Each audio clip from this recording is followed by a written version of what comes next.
Muy buenas noches, queridos hermanos. Quiero comentarle uno de los versículos que más me agrada a mí. Es en el Salmo 119. El salmista nos enseña sobre la palabra y dice: lámpara es a mis pies tu palabra y lumbrera a mi camino. Asombrosamente, hermanos míos, esta palabra me habla tanto a mí, porque lo que me está diciendo es que la palabra de Dios es la que guía mis pasos. Y lo que nos está diciendo es que si tú no estás, y oigan bien esto, si tú no estás teniendo la palabra de Dios como la lámpara a tus pies y lumbrera a tu camino, te van a salir las cosas mal. Obviamente te van a salir las cosas mal. ¿Por qué razón? Porque la palabra de Dios no es otra cosa que Dios hablándonos para que pasemos por este mundo donde tenemos un enemigo que nos quiere liquidar. Nosotros entonces aprendamos las fortalezas que tenemos nosotros, aprendamos esas fortalezas, aprendamos quiénes somos, aprendamos cómo enfrentar al enemigo y cómo utilizar las armas que Dios nos ha dado para salir victoriosos. Por eso dice, la palabra de Dios dice: lámpara es a mis pies tu palabra y lumbrera mi camino. Hoy quiero demostrarle que la palabra de Dios lumbrera nuestro camino y es lámpara a nuestros pies. Si nosotros somos capaces de guiarnos por la palabra, nos va a ir bien. Nosotros todos los días tenemos que tomar decisiones. Hace unas semanas atrás hablamos sobre la toma de decisiones. Y cuando tomamos decisiones, mis queridos hermanos, cuando nosotros tomamos decisiones, nosotros lo hacemos, tenemos que hacerlo sobre la base de lo que dice la palabra de Dios. Hay decisiones que tenemos que tomar en ocasiones que son bien difíciles. Son bien difíciles. Pero créanme sinceramente, si nosotros nos dejamos guiar por lo que dice la palabra de Dios, tenemos la confianza de que aquel Dios que hizo con aquellos patriarcas, con aquellos hombres que lo amaban y dependían de él 100%, ¿por qué no lo va a hacer con nosotros? Hoy quiero hablar sobre algo que es muy interesante. Es muy interesante. Quiero hacer un poco de historia para después caer en el tema, porque esto para mí es muy importante y para nosotros también, para que ustedes puedan entender. Ustedes conocen que Dios saca al pueblo de Israel de Egipto. El pueblo de Israel era un pueblo que se había multiplicado en 400 años de esclavitud en Egipto. Llega el tiempo de salir, Moisés lo saca, entraron una familia y salen muchas familias, cerca de 3 millones de personas, 2 millones y tantas de personas. Salen al desierto a un peregrinar, a un éxodo, que ese peregrinar termina en la tierra prometida. Termina en la tierra prometida.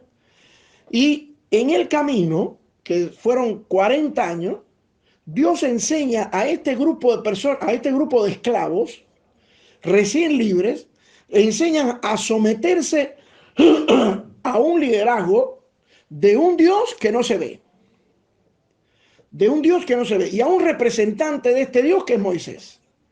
Y dentro de las muchas cosas que enseña Dios en este peregrinar por el desierto, que dura 40 años, una de las cosas que le enseña Dios a Moisés, y Moisés a su vez a su pueblo, le enseña cómo hay que reverenciar a Dios. Y lo hace por medio de cómo poner el arca del pacto. O sea, esa arca del pacto era símbolo de la presencia de Dios. Esa arca del pacto tenía dentro de sí, tenía las tablas de la ley, tenía la vara de Aarón que había reverdecido y tenía un fragmento del maná. Ahí dentro estaba. Y entonces Dios le manda a Moisés que construya lo que nosotros conocemos como un tabernáculo. Como un tabernáculo. Y este era el testimonio, estas tres cosas: el maná, las, las piedras de la ley o las tablas de la ley y la vara de Aarón, era símbolo de la presencia de Dios, en el pueblo de Israel. Y todo eso estaba dentro de un arca que estaba lleno de oro por fuera, estaba enchapado en oro. Y Dios le manda a construir, después que salen del monte Sinaí, le manda a construir a Moisés hasta el arca del pacto. Esa arca que es el tesoro más grande que existe sobre la faz de la tierra, según según Indiana Jones. No sé si ustedes algunos vieron la película, pero esta arca era lo que simbolizaba, era la presencia de Dios. Donde estaba el arca, ahí estaba la presencia de Dios. Y Dios le mandó exhaustivamente, le mandó a Moisés que construyera un tabernáculo sobre la base, escuchen bien esto, sobre la base de las indicaciones que él le iba a dar a Moisés. Y le dijo que tenía que construir un tabernáculo, o sea, una carpa, que tenía que tener dos lugares. Dentro de la carpa había un lugar que se llamaría el lugar santísimo y había otro lugar que se llamaba el lugar santo. Fuera del tabernáculo habían unos atrios, unos patios alrededor, y delante de la puerta principal del tabernáculo estaba una fuente, un depósito de agua que se llamaba el lavacro, que estaba hecho de cobre. Y más adelante había un altar donde se hacían los sacrificios. Y esos sacrificios era la manera en que el pueblo de Israel expiaba sus pecados. O sea, cada israelita venía con un animal una vez al año, el día de la expiación, y mataba un animal. Ese animal le tapaba la sangre de ese animal, le tapaba por un año el pecado a ese israelita que traía el animal. O sea, que pudiéramos decir así, el tabernáculo de Moisés incluía, primero, estaba el altar de bronce, después el lavacro, después el lugar santo y por último el lugar santísimo. El lugar santísimo era algo verdaderamente impresionante, porque en ese lugar santísimo solamente podía estar el arca del pacto. Dividía el lugar santo del lugar santísimo un velo, donde no se podía mirar para adentro, ni de adentro se podía mirar para afuera. Era un velo bien ancho, era una tela bien ancha. Y dentro de ese lugar santísimo solamente podía entrar una persona al año, el sumo sacerdote. Y ese sumo sacerdote entraba con una atada a su pie, una cuerda. Y debajo de sus vestiduras colgaban campanillas, porque si las campanillas no se movían, era seña de que había muerto. Y si este sumo sacerdote había cometido pecado, si él entraba al lugar santísimo, quedaba fulminado. Quedaba fulminado y entonces nadie podía entrar hasta el otro año más arriba. Por eso se le amarraba al pie, se le amarraba una cuerda y entonces le sacaba jalándolo al sumo sacerdote que estaba ahí dentro. O sea, allá adentro nadie podía entrar, era imposible. Solamente entraba el sumo sacerdote que se consideraba que era la persona más santa, más pura de toda la congregación. Este sumo sacerdote tenía que ponerse calzoncillos de lino fino. Este sumo sacerdote se tenía que bañar. Imagínate, bañarse en el desierto es bien difícil porque no hay agua, pero él se tenía que bañar, porque tenía que entrar limpio. Tenía que entrar limpio. Y asombrosamente, hermano, este sumo sacerdote estaba apto para entrar. Y este era el único que podía ofrecer un sacrificio allá adentro, o sea, regar la sangre por encima del arca del pacto. Y entonces, después que terminaba todo el ritual allá adentro, salía. Y este hombre, sumo sacerdote, no podía entrar más, nunca más podía entrar. Solamente era algo verdaderamente meticuloso, era algo verdaderamente impresionante. Era un privilegio para un sacerdote entrar a la presencia de Dios. Era algo sublime entrar a la presencia de Dios. Y este ritual con este modelo se conoce como el modelo del tabernáculo de Moisés. Este tabernáculo de Moisés acompañó a Israel durante todo el peregrinar del Éxodo hasta entrar a la tierra prometida. La nube que bajó, símbolo de la presencia de Dios, bajó en el lugar santísimo. Todo el mundo en Israel lo vieron, más de 2 millones de personas lo vieron.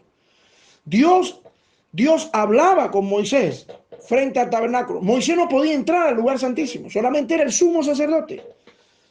Qué meticuloso, asombrosamente era bien meticuloso lo que Dios había establecido para entrar a su presencia. No era todo el mundo.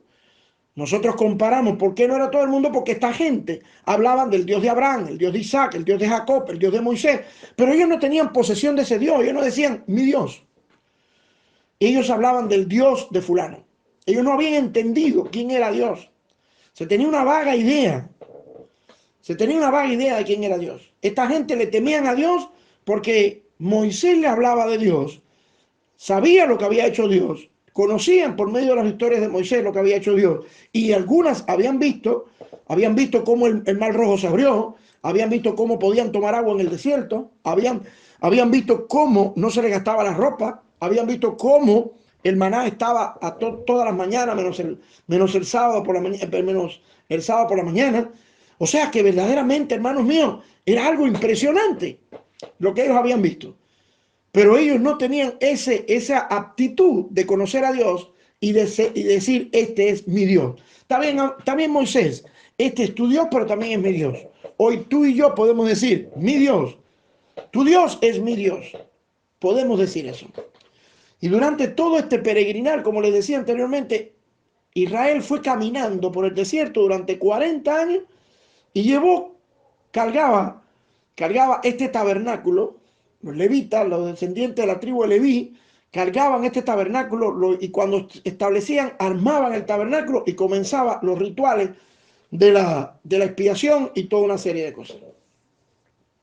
Era imprescindible, escuchen esto, era imprescindible, hermanos míos, imprescindible que el pueblo de Israel ofreciera sacrificios. ¿Por qué razón? Porque si no ofrecía sacrificios, el pueblo de Israel se quedaba pecaminoso.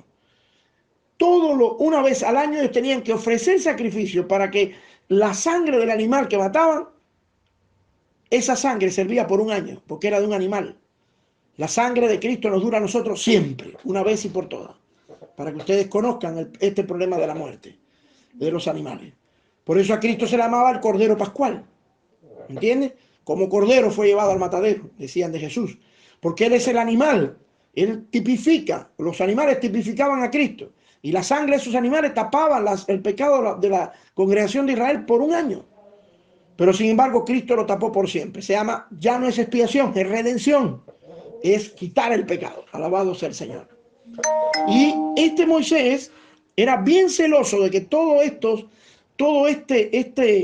estos rituales, vamos a llamarle así, este ritual de la expiación, este ritual de la alabanza, había que ponerle panes sin levadura en la mesa de los panes, había que ponerle incienso, ustedes conocen todo esto también. Y este modelo fue con Israel hasta entrar a la tierra prometida. Pasaron el río Jordán, y cuando ellos pasan el río Jordán, asombrosamente, se establecen en un lugar que se llama, después que ellos salen del Gilgal y todas esas cosas, ellos establecen el tabernáculo de David, perdón, de Moisés, lo establecen en un lugar que se llama Silo o Silo. Ahí estaba, ahí ellos hicieron el tabernáculo. Ahí todo Israel tenía que venir una vez al año a expiar sus pecados, o sea, a cubrir con la sangre de un animal sus pecados, en Silo. El tabernáculo estaba en Silo. Y ustedes conocen la historia, vamos a avanzar a pasos agigantados para poder que ustedes entiendan todo. Y cuando este Israel se expande, crece, aparece el primer rey, que se llamaba Saúl, ustedes lo conocen, y este Saúl, que no tenía 3 dedos de frente, era muy alto, era muy fuerte, pero era una persona muy necia, muy necia. Este Saúl se le ocurrió una vez que estaba peleando contra los filisteos, sacar el arca del pacto, ese arca que era imposible verlo, escuchen esto, era imposible mirarlo, nadie podía entrar a ver al arca, nadie podía, hermanos. Quien viera el arca moría. El sumo sacerdote era el único que podía entrar a ver el arca, el único. Pero a este sin cerebro de Saúl se le ocurre sacar el arca del pacto y llevarlo al campo de batalla, porque él dijo si la presencia de Dios está en el arca, pues yo me llevo el arca y la presencia de Dios va a estar conmigo y Dios me va a dar la victoria. Siempre les he dicho a ustedes que con Dios 2 más 2 no son 4. Y él dijo 2 más 2 es 4. Si me llevo el arca en la presencia de Dios, Dios va a estar conmigo y me va a dar la victoria. Pero 2 más 2 no es 4, Saúl. Tienes que entender esto.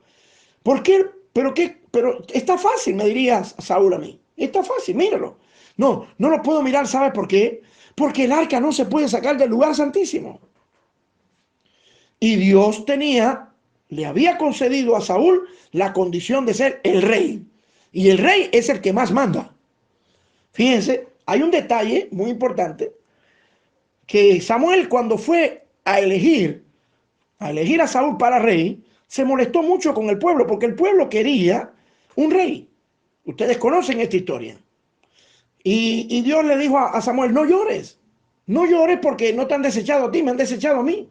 Porque antes de que Saúl fuese el rey de Israel, el rey de Israel era Dios.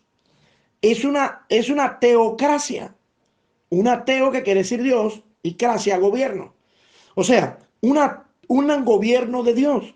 Pero el ser humano, los judíos, los israelitas decidieron, no queremos tener a Dios como rey. Queremos un hombre. Queremos un hombre.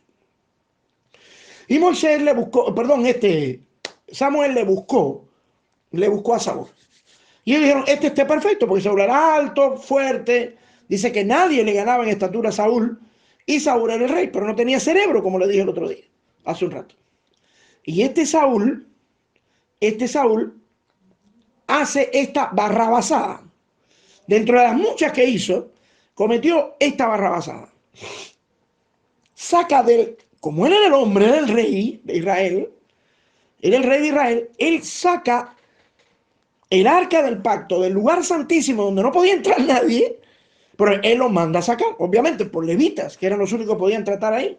Pero desde el momento en que él saca el arca del pacto del lugar santísimo, se está rompiendo la ley de Dios, se está violentando la ley que estableció Dios, que ahí no podía entrar solamente ¿quién? El sumo sacerdote. Asombrosamente fueron a la batalla y perdió Israel, porque Dios no se puso a favor de Israel, sino que se puso a favor de los filisteos. Perdió, oigan esto, perdió Israel. Y lo peor de todo, hermano, fue que los filisteos se llevaron el arca. Se llevaron el arca, hermanos míos, para su territorio. Y allí estuvo esa arca causándole problemas a los filisteos. Dice que pusieron, para decirlo rápido, dice que el arca la pusieron delante de Dagón, que era el dios de los filisteos. Y toda la mañana cuando entraba el sumo sacerdote a rendirle culto y a ofrecerle ofrendas a Dagón, veía que Dagón, la estatua de Dagón, se había caído. Se había caído frente al arca. Después le cayeron unas úlceras pestilentas al pueblo de los filisteos. Y el rey de los filisteos dice, ¿sabes qué? Sáquenme esta arca de acá, porque esta arca es del Dios de los hebreos y me está causando problemas. Este rey montó el arca en una carreta con unos bueyes y los bueyes salieron caminando, y en la frontera donde estaba Israel con Filistea, algunas personas que estaban allí, un señor que se llamaba Abinadab, vio el arca, se alegró muchísimo y agarra el arca y la lleva a su casa. Y allí en ese lugar le hizo un tabernáculo, o le hizo, perdón, una carpa, y estaba allí. Ya para ese tiempo David estaba en el poder. Ya Saúl había muerto y David era el nuevo rey de Israel. Y cuando David pregunta sobre el arca, le dicen, está en casa de Abinadab. ¿Ustedes saben cuántos años se pasó el arca en la casa de Abinadab? Se pasó más de 30 años, hermano. Más de 30 años se pasó el arca en la casa de Abinadab. Y el arca en la casa de Abinadab hizo que Abinadab prosperara grandemente su casa y prosperara toda su familia y todo el área donde estaba el arca. Alabado sea el Señor. David, al término de estos 30 años, dice, yo tengo que traer esta arca para Jerusalén. Yo tengo que traer esta arca para Jerusalén. Aquí es donde debe estar. Y David estaba en ese tiempo, en el reinado de él, había entrado, se había construido una casa fabulosa de cedros del Líbano. Y él se pone a pensar y dice, yo no me voy a permitir estar viviendo en una casa atesonada, una casa bella, una casa maravillosa. Y el arca del pacto de Dios con nosotros está en una tienda, está en una carpa. Yo voy a construir un templo para poner esta arca. Cuando él consulta a Jehová, Jehová le dice, ¿sabes qué, David? Tú no vas a construir ningún templo. Tú no vas a construir nada, porque el que va a construir esta casa va a ser tu hijo Salomón. El rey que te va a sustituir a ti, que es tu hijo Salomón, él va a ser el que va a construir el templo. Pero tus manos están muy manchadas de sangre, porque David era un conquistador, David era un guerrero. Tus manos están muy manchadas de sangre para ponerla a construir el santo templo de Dios. Tú no lo vas a construir. Y David dice, bueno, ¿entonces qué hago? Y David entonces dice, yo me voy entonces a ir a donde está, a la casa de Abinadab, y voy a traer esa arca. Y así lo hizo. Agarra el ejército, prepara todas las cosas, se busca un carro tirado por bueyes, a los levitas, que eran los únicos que podían tocar supuestamente, porque eran los que estaban al servicio del templo, busca sacerdotes, entra todo el mundo, agarran el arca, lo suben dentro de la carreta, y la carreta empieza a andar y resbala un buey, se va a caer, y hay un señor que se llama Usa, mira dentro del arca y muere Usa. Y David dijo, wow, esto está mal. Y David deja el arca tranquilita porque él piensa que está haciendo las cosas mal hechas. Y ahora esa arca pasa a casa, ya no está a casa donde estaba anteriormente por 30 años, ahora va a llevarlo a casa de Obed-Edom, a otra casa, un poco más distante, buscando Jerusalén. Y ahí en casa de Obed-Edom estuvo otro tiempo. Pero en este tiempo, hermanos míos, David está inquieto. David dice, Señor, yo no entiendo por qué razón tú me dices ahora que yo no puedo construir un templo para ti, que lo va a construir mi hijo, pero yo no puedo concebir que yo esté durmiendo en una casa atesonada, una casa preparada, una casa con todas las de la ley, y la presencia tuya está en una casa aparte. Ella tiene que estar acá, donde todo el mundo venga a adorar y a glorificar su nombre. Pero David, en su interior, tiene miedo. ¿Por qué tiene miedo David? Porque le sucedió el problema de Usa. Muere este hombre, se le muere un amigo, se le muere un compañero. Y dice, bueno, esto es juicio.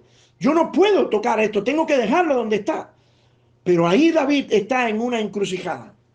Hay algo que le dice, tienes que tener temor, tienes que ser prudente, pero hay algo que inquieta a David internamente y le dice, tienes que traer el arca a Jerusalén. Tienes que traer el arca a Jerusalén. Muchas veces, hermanos míos, nos encontramos en una situación como esa. Muchas veces nosotros decimos, tengo que hacer esto, pero hay algo que te dice, muévete, tienes que hacerlo, pero no puedo hacerlo, no sé cómo hacerlo. Pero hay algo que te dice, hazlo. Y tú sabes que está mal. ¿Por qué? Porque lo que voy a hacer es un sacrilegio. ¿Por qué un sacrilegio? Voy a mover el arca. Yo no puedo mover el arca, yo no soy sacerdote. Él piensa que las cosas le van mal. Se murió Usa. ¿Por qué razón? Porque miró dentro. Yo no voy a permitir que mueran más gente por mi culpa. Pero la inquietud interna que él sabía que era el mismísimo Espíritu Santo diciéndole a David, busca el arca. Busca el arca. Y después de un tiempo, que el arca está en casa de Obed-Edom, viene David y dice, como hizo Esther, si perezco que perezca, voy a llevarme el arca a Jerusalén. Y agarra el arca, hermano, lo sube también en una carreta tirada con bueyes y comienza a caminar. David está tan contento, escuchen esto, hermano, está tan contento, y esto es muy importante. David está tan contento de mirar el arca y no le pasa nada porque David no puede ver el arca. Escuchen esto. ¿Por qué David no puede ver el arca? Porque David es un hijo ilegítimo. La madre de David era una prostituta que se había acostado con su papá y había tenido a David. Por tanto, David era una persona, era un niño que no podía, era un impuro. No podía estar en la presencia de Dios. Pero él, al sacar, era tanto el fuego que estaba dentro de David, y era tanta la curiosidad, y era tanto el amor que él le tenía a Dios, que él se lleva, en la carroza, se lleva el arca. Cuando él ve el arca, se emociona tanto, hermanos míos, y les cuento, que David se quedó en calzoncillos, en truza, y empezó a danzar. Dice que desde el lugar de Obed-Edom hasta Jerusalén estuvo danzando, saltando, gritando, alabando a su Señor. Y con él toda una serie de personas, porque estas personas estaban emocionadas, porque estaban viendo, hermanos míos, el arca del pacto. Cosa que nadie antes lo podía ver, porque el que viera el arca del pacto moría. Tal es el caso que la esposa de David, cuando ve a David danzando tan exageradamente, y lo ve en calzoncillo, Mical se llamaba, hija de Saúl, dice que lo aborreció. Pero asombrosamente cuenta la historia que Mical nunca más pudo tener un hijo. Quedó estéril, porque se quedó avergonzada. ¿Cómo tú, el rey de Israel, va a estar de esa manera, semidesnudo, delante de todo el mundo? Y David le dice, nadie impedirá que yo alabe a mi Señor. Cuando yo estoy viendo a un David que está llevando el arca a Jerusalén, yo estoy pensando, hermanos míos, que David había construido un tabernáculo donde había un lugar santísimo, un lugar santo, y había los atrios. Porque ese era el modelo que Dios le había dado a Moisés.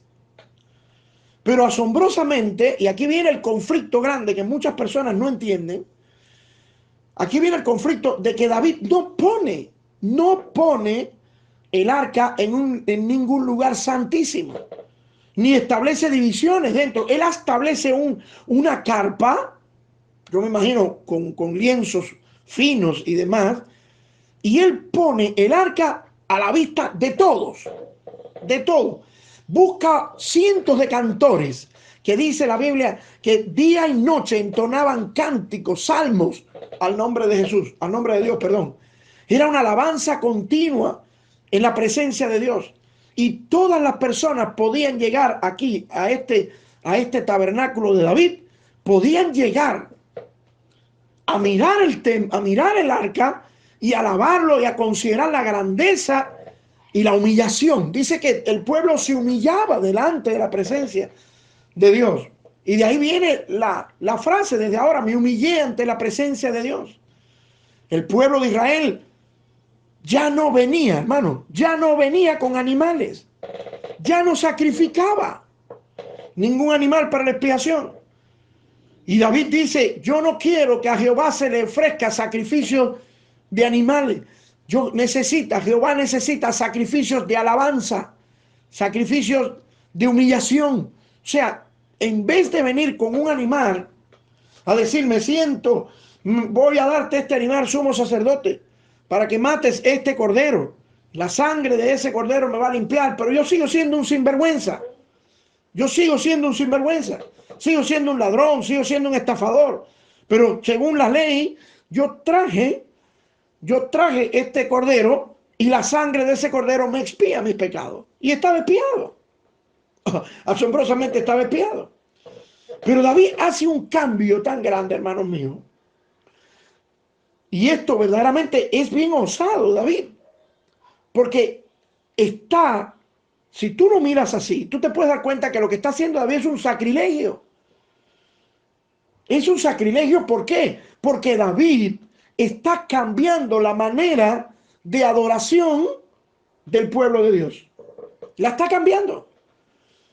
Hoy cuando conversaba con mi esposa sobre este tema, ella me decía, pero es imposible, me causa una duda, porque ¿cómo es posible que David vaya a hacer eso? vaya a cambiar la manera que estableció el mismo Dios. Y Dios le admita esto. Y yo le decía, el problema está en Saúl, no en David. Saúl fue el que violó la ley. Saúl fue el que violó el pacto. Esta arca no lo puede ver nadie. Y Saúl la sacó. Por tanto, el arca cualquiera la podía ver.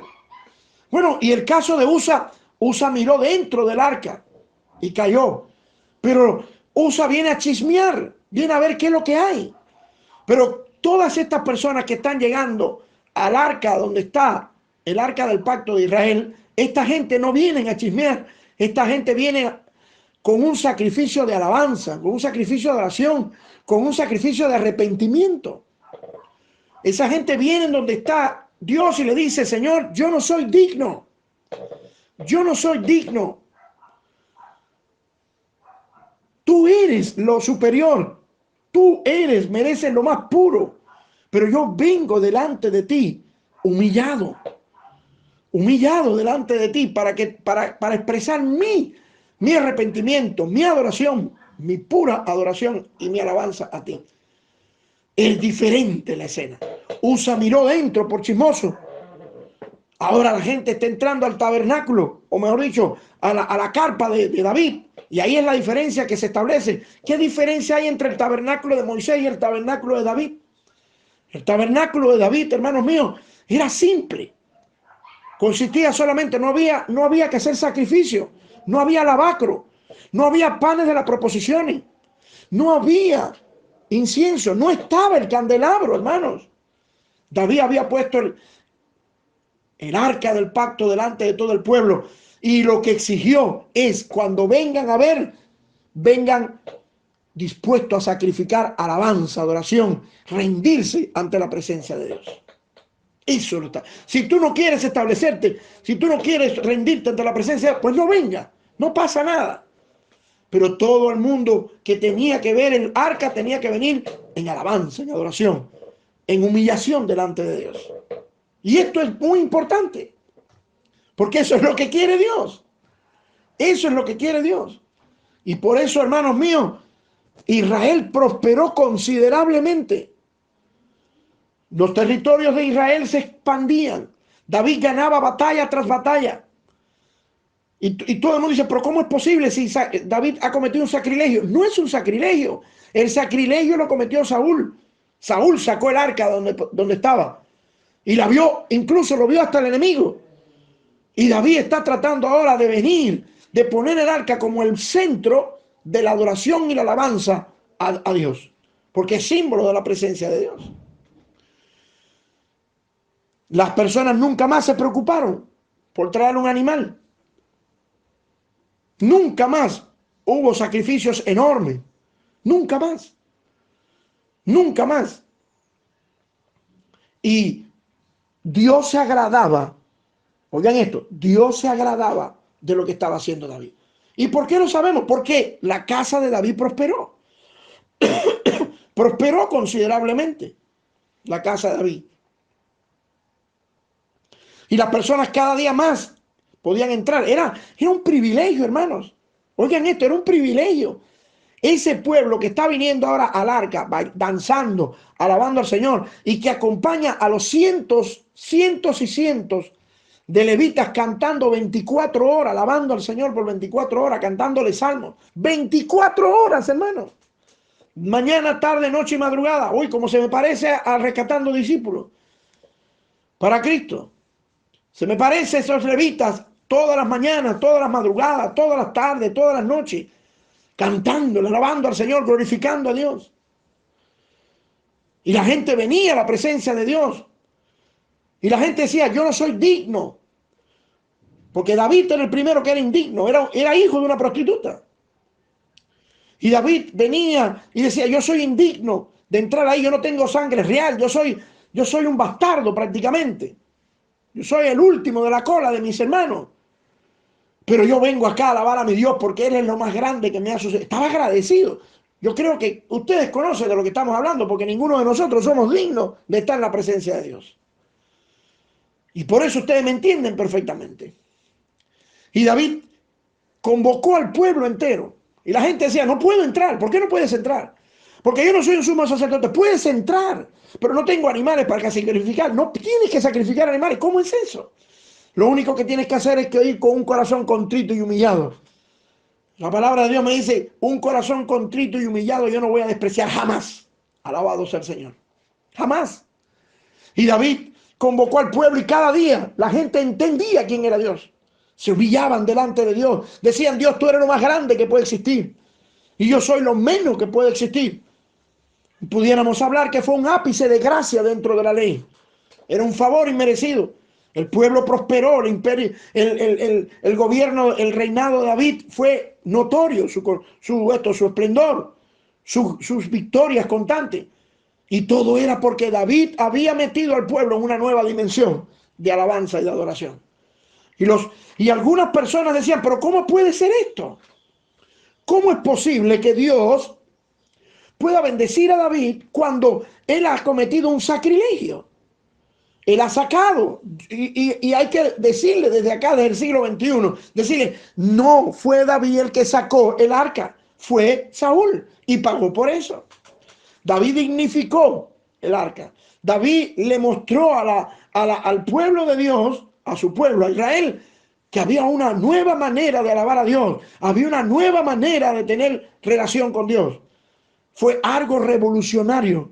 No fue algo sacrílego, fue algo revolucionario lo que hizo David en la alabanza.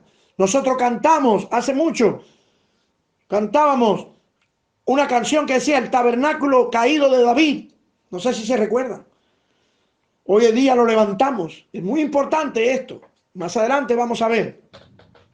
Pero aquí hay algo curioso que quiero decirle. Miren, David, usted sabe que fue a conversar con Dios y Dios le dice, tú no vas a hacer el templo. Después él mete al pueblo de Israel en una dimensión de alabanza, de oración y de humillación delante de Dios, que verdaderamente fue algo que impresionó a Dios. Porque el pueblo venía no como el Dios de Jacob, el Dios de Isaac, el Dios de Moisés. Él venía a buscar a su Dios. Ellos venían a buscar a su Dios. David estableció, le abrió el corazón del pueblo de Israel a Dios. Y este pueblo venía a alabar y glorificar a su Dios, ya no de manera empírica, ya él sabía que ahí, esa caja llena que tenía 2 querubines encima, llena de oro por dentro y por fuera, esa era la presencia de Dios. Esa era la presencia de Dios. Y ellos venían danzando, alabando, glorificando a su Dios. Ya no tenían que hacer sacrificio, como les dije, ya no tenían que hacer ofrendas, solamente tenían que venir a alabar a su Señor. Algo verdaderamente notorio. Algo verdaderamente revolucionario. Pero sucede algo curioso acá, que es muy importante que ustedes lo sepan. David envejece y muere. David envejece y muere. Y según lo que le había dicho Dios a David, David tenía que dejarle a Salomón el reinado. Y así fue. David le deja a Salomón su reinado. Salomón comienza a reinar y Salomón es el encargado de construir el templo.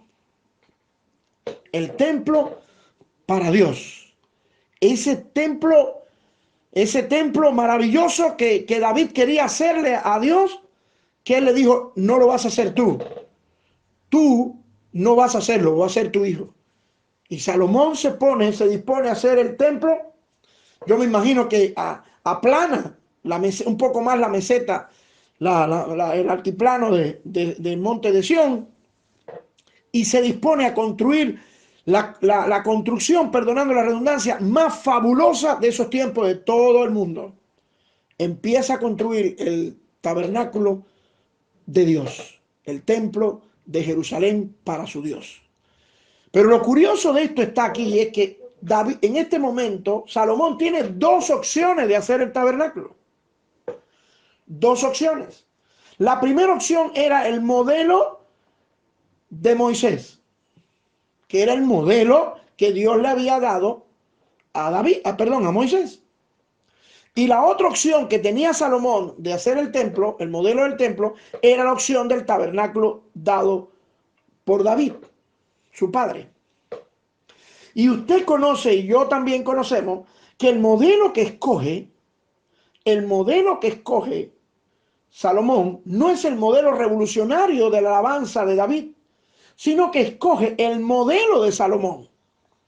Él escoge el modelo de Salomón, perdón, de Moisés.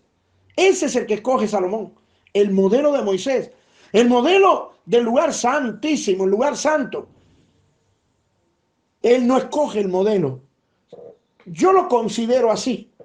Yo considero que esta aptitud que toma Salomón es una actitud retrógrada. ¿Y sabe por qué le digo que es retrógrada, hermanos míos? Porque se atrasa. Se atrasa. Ya el pueblo de Israel había visto el arca del pacto. Ya el pueblo de Israel había buscado y había visto una manera revolucionaria de alabanza, de adoración. El pueblo de Israel había conocido que no era necesario traer ofrendas de expiación cuando la ofrenda más que le agrada a Dios es la ofrenda de alabanza, de adoración y de acción de gracia. ¿Qué gracia tendría esto, hermanos míos, de volver atrás? Era volver de nuevo atrás.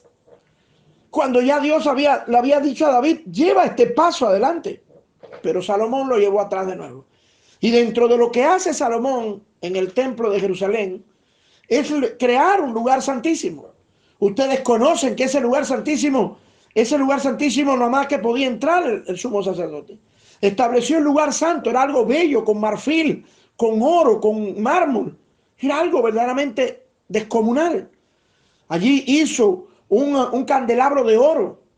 Allí estableció la mesa de los panes. Allí puso el altar del incienso. Y fuera del templo, del lugar santo, había un enorme lavacro y había un enorme altar de bronce, que era el altar donde se iban a hacer todos los sacrificios que traería Israel para alcanzar la expiación de Dios. Si usted se puede dar cuenta, esto ya lo había abolido David. Ya David había dicho, no tienen que venir. Lo que necesita, lo que Dios quiere de nosotros es, ¿qué cosa? Que nosotros la alabemos. Eso fue lo que enseñó David. Nosotros sabemos que Dios anda buscando, ¿qué cosa? Gente que sacrifiquen o gente que dice yo ando buscando personas que me alaben en espíritu y en verdad. Usted lo conoce. Por eso me atrevo a decir que es retrógrado. Que es retrógrado lo que hizo Salomón. Él cambió, él pudo haber hecho el tabernáculo de David, pero decidió no hacerlo. Y comenzó de nuevo la religiosidad. Comenzó de nuevo la religiosidad, hermano. Comenzaron a aparecer situaciones bien diferentes, corrupciones. Comenzó a aparecer cosas extrañas, feas, gracias a la religiosidad. Qué terrible es cuando un pueblo, el pueblo de Dios, que conoce a Dios cara a cara, que lo alaba con toda plenitud, con toda la libertad que se pueda tener, y lo encerramos de nuevo en una iglesia, en un lugar, a establecerle parámetros y a establecerle normas y establecerme estos principios religiosos para enclaustrarlo de nuevo. Pero Salomón lo escogió así. Salomón lo escogió así. Él escogió esta manera de hacer las cosas. Todavía no les puedo decir, y creo que no entiendo por qué Salomón escogió esta manera. Era la manera más estrepitosa. Si usted lee en las crónicas de Salomón, Salomón mató miles y miles de animales ese día, sacrificó miles y miles de animales ese día. Y hizo verdaderamente algo que fue notorio en toda la historia del rey Salomón. Los sacrificios que hacía, todas las cosas que hacía, pero en él no había una alabanza genuina. Miren, hay un Salomón que ofrecía miles de sacrificios anuales, pero había un Salomón que tenía 1000 mujeres, se acostaba con 1000 mujeres diferentes. Era un Salomón que adoraba a los dioses de las mujeres con que él estaba. Era un Salomón, hermanos míos, que llegó a aburrirse de tanta riqueza y de tanta sabiduría. Ese es el Salomón. En cambio, David David era el hombre conforme al corazón de Dios. El hombre, ¿por qué David es el hombre conforme al corazón de Dios? Porque Dios no hace nada con los machos, con los toros, ni con los sacrificios. Dice que Dios lo que anda buscando es adoradores que lo hagan en espíritu y en verdad. Y David le ofreció eso al pueblo. Y el pueblo lo entendió. Pero su propio hijo volvió a la religiosidad de nuevo. Volvió a la religiosidad, hermano.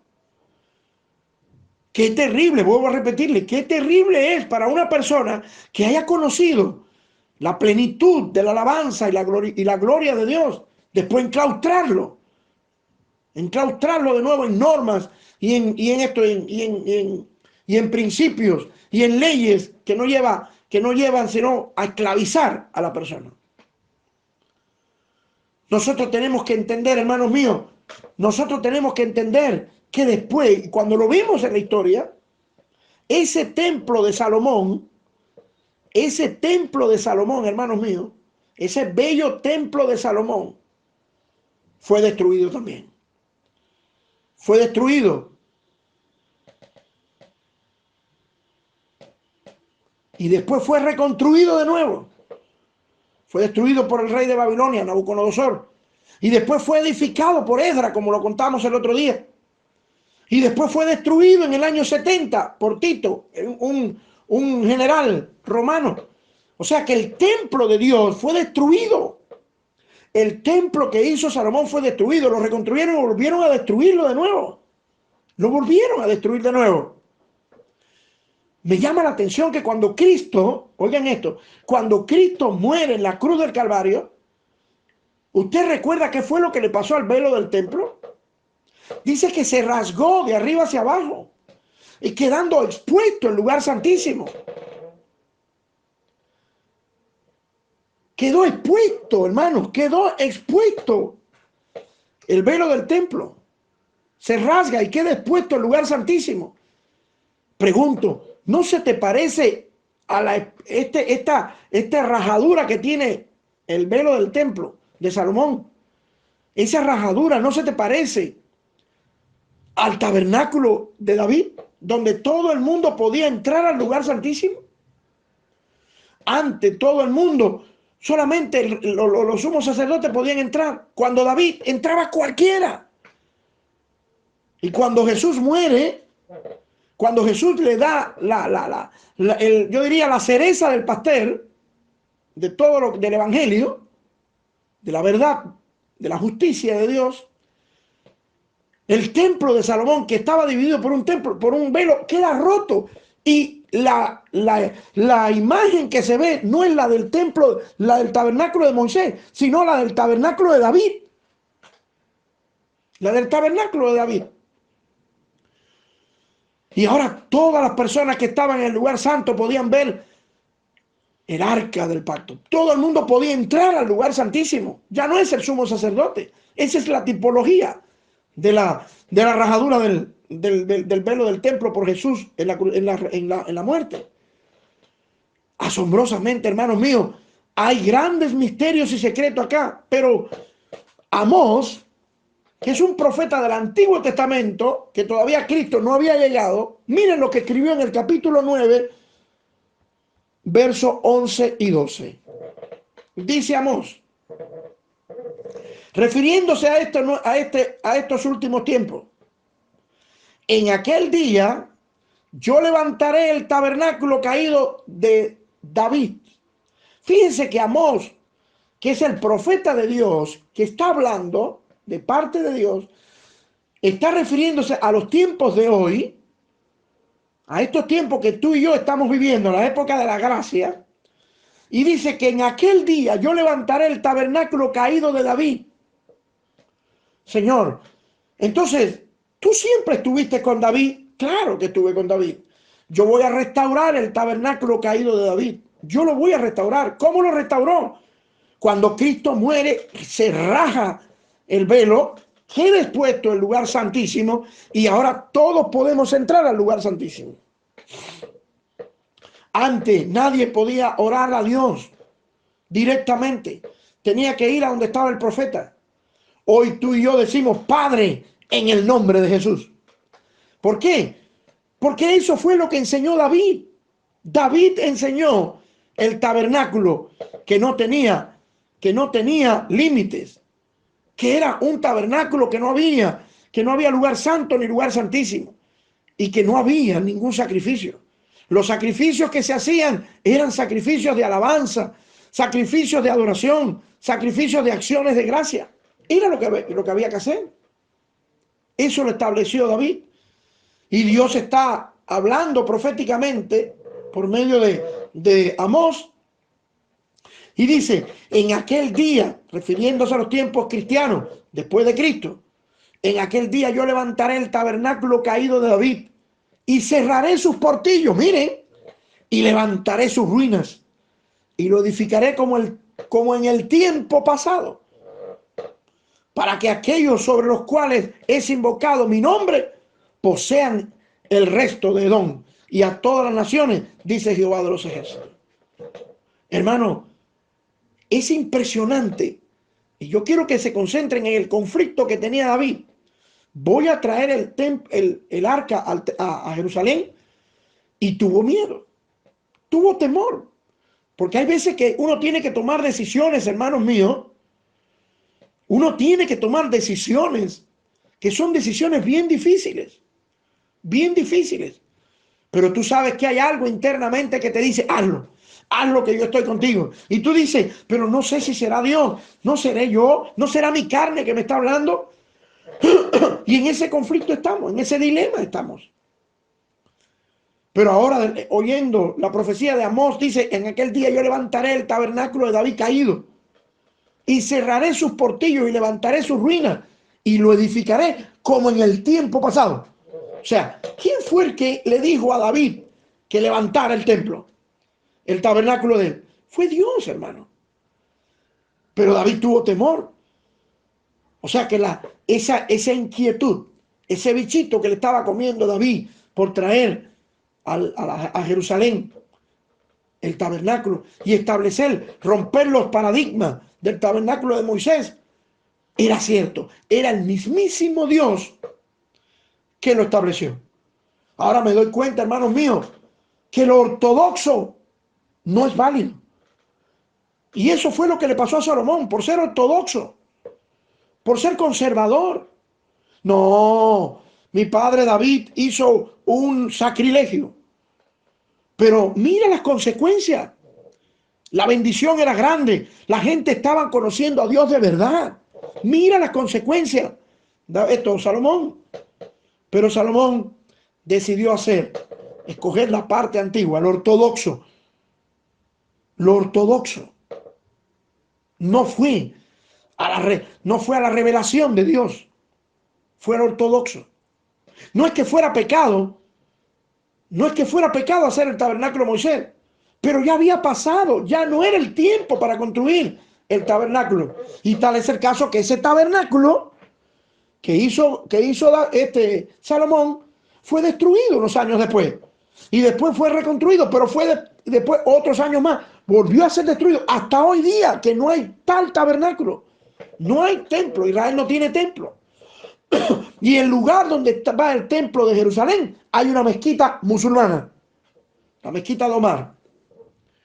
Y esto me muestra que Dios está inconforme con ese